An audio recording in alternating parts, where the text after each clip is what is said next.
再来看顶礼拜六高雄的茶山传出讲有庆声，有外国人是看到3个查甫人哦，摕空气枪去弹高山仔，嘛去报案。警方是找到这3个人，嘛有找到枪支，甲伊移送法办，嘛请农业局来确认讲，敢有违反动保法。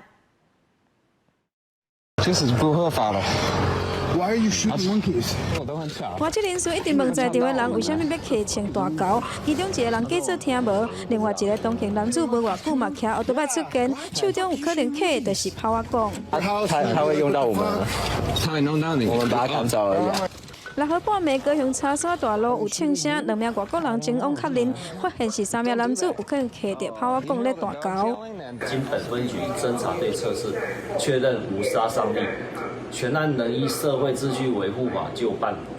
警方找到因，确认因所在是炮啊讲等等的枪支，经过检测无杀伤力，不过已经违反着社会法。市府表示，伫米狗若抢失，也是甲因轻了的时阵，虽然当用冲天炮，也是炮啊讲等物件来赶，但是敢若当对空，也是向其他的所在来发出声音。影片中没有实际涉及猕猴的行为，不过我们会请当事人来说明，以厘清状况。 那这样的情况，其实他们已经看过大概2、3次了。然后，因为这个外国朋友他实在是对这个事情他没有办法接受，所以他才上前去劝阻。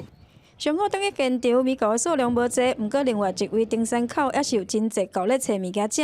市府强调，台湾米狗虽然降做一般类的野生动物，依然受到法律的保障，袂当乌白来掠也是抬，违者上悬要开罚30万块。